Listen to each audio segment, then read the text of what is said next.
নমস্কার বন্ধুরা, কেমন আছো তোমরা সবাই? আজ অনেক দিন পর চলে এলাম একটি নতুন ভিডিও নিয়ে। আজ আমি তোমাদেরকে নিয়ে যাব পশ্চিমবঙ্গ তথা ভারতের এমন এক স্থানে, যে স্থানের সাথে জড়িয়ে আছে ভারতের স্বাধীনতা আন্দোলনের অনেক স্মৃতি, যেখানকার দেওয়ালে আজও কান পাতলে শোনা যায় দেশের বীর স্বাধীনতা সংগ্রামীদের আর্তনাদ। আজকের ভিডিওর থাম্বনেইল দেখে তোমরা নিশ্চয়ই বুঝতে পেরেছো আজ আমি কোথায় চলে এসেছি। হ্যাঁ বন্ধুরা, আজ আমি এসেছি ব্রিটিশ ভারতের অনেক অত্যাচারের সাক্ষী 118 বছর পুরনো আলিপুর সেন্ট্রাল জেল অর্থাৎ আলিপুর জেল মিউজিয়ামে। সুতরাং আজকের ভিডিওটি কিন্তু খুবই ইন্টারেস্টিং হতে চলেছে, তো ভিডিওটি স্কিপ না করে সম্পূর্ণ ভিডিওটি দেখবার জন্যে তোমাদের কাছে অনুরোধ রইল।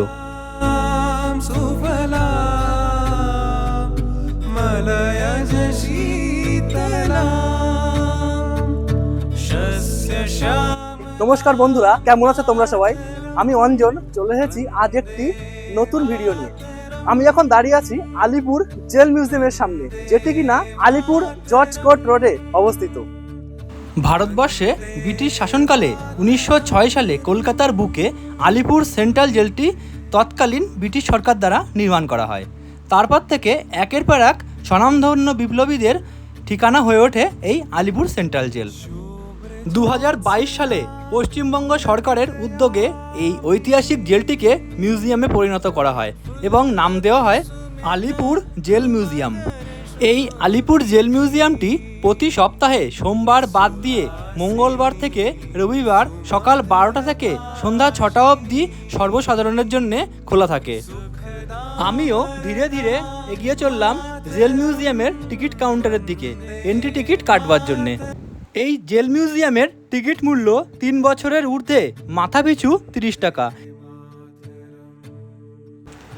জেল মিউজিয়াম চত্বরে প্রবেশ করেই প্রথমেই চোখে পড়ল লাল রং করা অনেকগুলি কক্ষ এবং পরিষ্কার পরিচ্ছন্ন বাগান ও রাস্তাঘাট।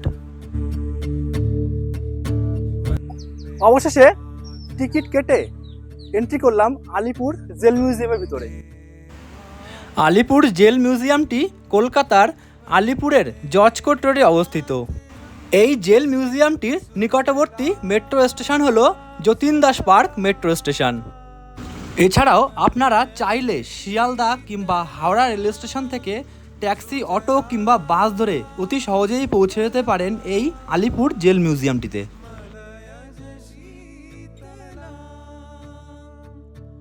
প্রথমেই আমি হাঁটতে হাঁটতে প্রবেশ করলাম নেহেরু সেলের ভিতরে।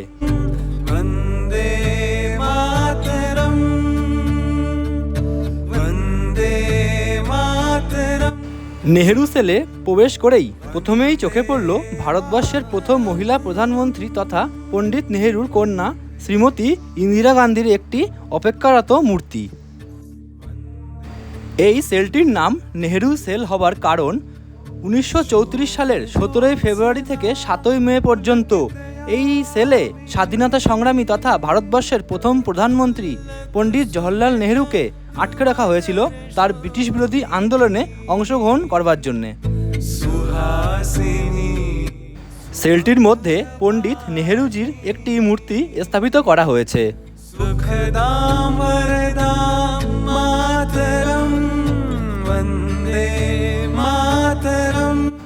নেহেরুজির পাশের কক্ষেই বন্দী করা হয়েছিল পশ্চিমবঙ্গের প্রাক্তন মুখ্যমন্ত্রী তথা স্বাধীনতা সংগ্রামী ডক্টর বিধানচন্দ্র রায়কে। আমার পেছনে এখন যে সেলটি দেখতে পাচ্ছেন, এই সেলে কিন্তু বিধানচন্দ্র রায়কে স্বাধীনতা সংগ্রামে অংশগ্রহণ করার জন্য ব্রিটিশরা এই সেলে বন্দী করে রেখেছিলেন। নেহেরু সেল দেখে বেরিয়ে এবার আমার গন্তব্য ছিল নেতাজি সেলের দিকে।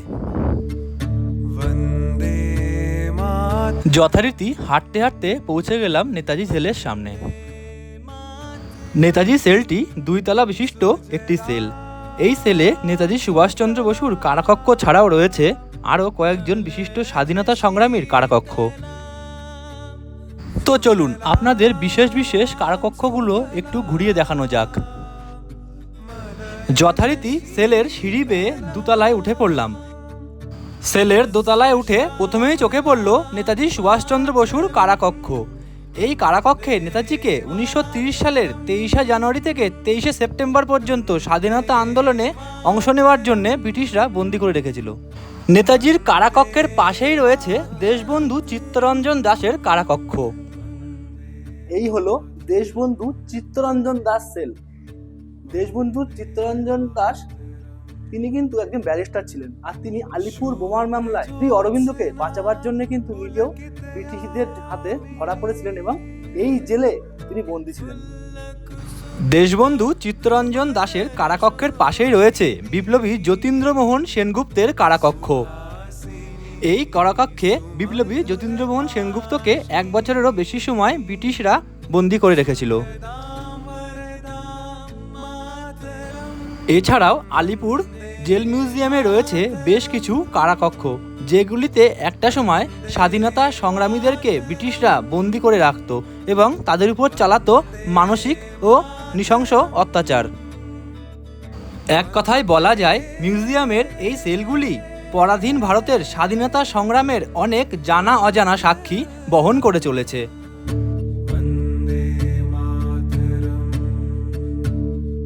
মিউজিয়ামে ঘুরতে ঘুরতে পৌঁছে গেলাম এই মিউজিয়ামের এমন এক গুরুত্বপূর্ণ ব্লকে, যেই ব্লকটিতে রাখা রয়েছে বিপ্লবীদের ব্যবহার করা এমন কিছু জিনিসপত্র, যেমন বন্দুক, বোমার খোল, গুলি ইত্যাদি, যা আমরা ছেলেবেলা থেকে স্কুলের ইতিহাস বইতে পড়ে বড় হয়েছি। তো চলুন আপনাদের মিউজিয়ামের এই হেরিটেজ ব্লকটি একটু ভালো করে ঘুরিয়ে দেখাই। এবার আপনাদেরকে একটু বলি এই হেরিটেজ ব্লকটিতে কি কি আপনারা দেখতে পাবেন।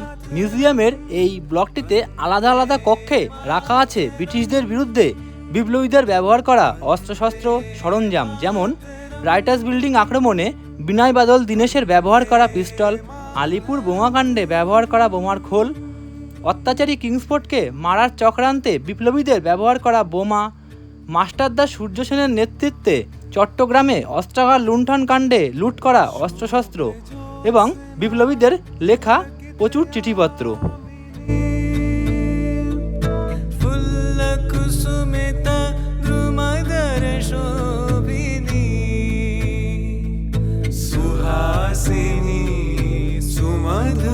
এছাড়াও কক্ষগুলির দেওয়ালে স্থান পেয়েছে ভারত মায়ের বীর সন্তান তথা বিপ্লবীদের ছবি এবং তাদের ব্রিটিশ বিরোধী কার্যকলাপের কাহিনী বর্ণনা করা হয়েছে।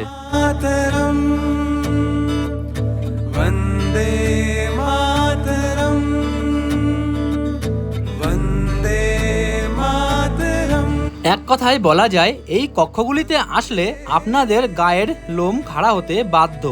তাই আপনাদের কাছে আমার একান্ত অনুরোধ যে কখনো যদি আলিপুর জেল মিউজিয়ামে ঘুরতে আসেন তাহলে এই হেরিটেজ ব্লকটিতে আসতে কিন্তু একদম ভুলবেন না।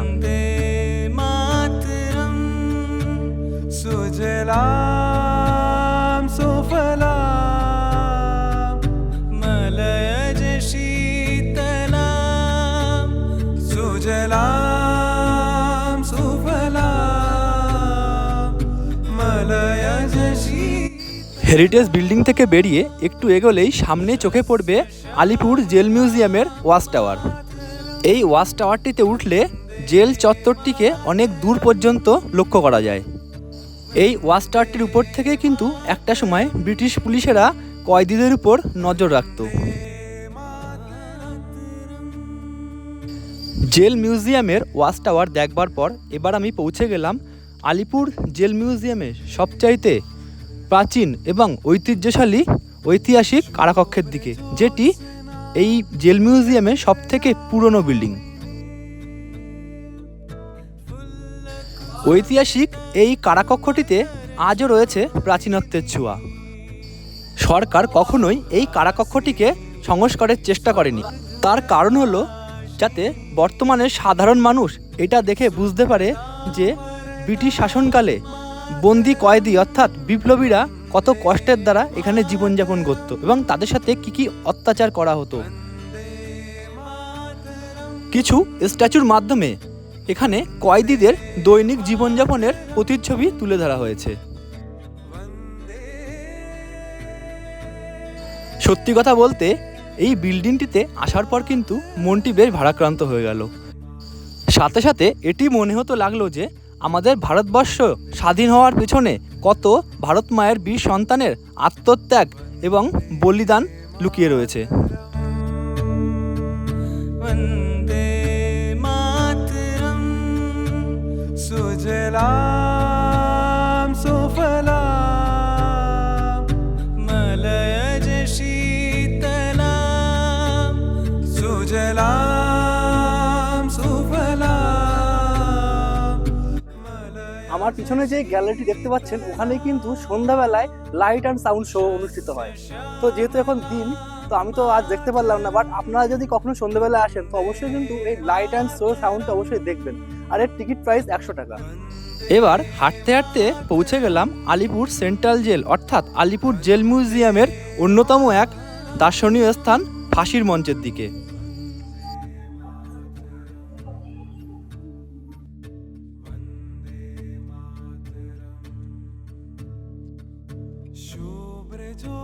এখন আমার পিছনে যে সেলগুলি দেখতে পাচ্ছেন এই সেলগুলিতে কিন্তু বিপ্লবীদের যখন ফাঁসির সাজা শোনানো হতো এবং ফাঁসির কিছুদিন আগে তাদেরকে এই সেলগুলিতে এনে রাখা হতো। অবশেষে পৌঁছে গেলাম আলিপুর জেল মিউজিয়ামের মূল দর্শনীয় স্থান ফাঁসির মঞ্চের সামনে। এই ফাঁসির মঞ্চতেই একটা সময় ভারতকে স্বাধীন করবার জন্যে ভারতের বীর বিপ্লবীরা যেমন কানাইলাল দত্ত, সত্যেন্দ্রনাথ বসু, রামকৃষ্ণ বিশ্বাস এবং দীনেশ গুপ্তের মতন বীর বিপ্লবীরা হাসতে হাসতে ফাঁসির দড়ি গলায় পড়ে নিয়েছিলেন।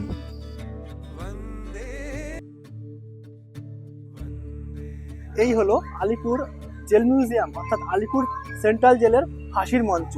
এই মঞ্চে না জানি কত স্বাধীনতা সংগ্রামীরা হাসতে হাসতে নিজেদের প্রাণ বিসর্জন দিয়ে দিয়েছেন। আজকে যদি এই জেল মিউজিয়ামের দেওয়ালগুলি কথা বলতে পারতো তাহলে না জানি আরো কত কিছু আমরা জানতে পারতাম এই এখানকার ইতিহাস সম্পর্কে। অবশেষে ফাঁসির মঞ্চ দেখবার পর এবার ফিরে চললাম বাড়ির উদ্দেশ্যে। যেহেতু জেল মিউজিয়ামটি এতটাই বড় যে সম্পূর্ণটা ভিডিও করতে গেলে ভিডিওটি অনেকই লম্বা হয়ে যেত, তাই আপনারা কখনো এই জেল মিউজিয়ামটি ঘুরতে আসলে অন্তত হাতে 6 থেকে 7 ঘন্টা সময় নিয়ে আসতে পারেন, তাহলে মিউজিয়ামটি খুব সুন্দরভাবে ভালোভাবে ঘুরে দেখতে পারবেন। অবশেষে আলিপুর জেল মিউজিয়াম দেখা শেষ, এবার ফেরার পালা। তো আজকের ভিডিওটি কেমন লাগলো অবশ্যই জানাবেন, আর ভিডিওটি ভালো লাগলে একটি লাইক করবেন, কমেন্টস করবেন এবং অবশ্যই চ্যানেলটিকে সাবস্ক্রাইব করবেন। তো দেখা হচ্ছে পরের ভিডিওতে, ততক্ষণের জন্য টাটা।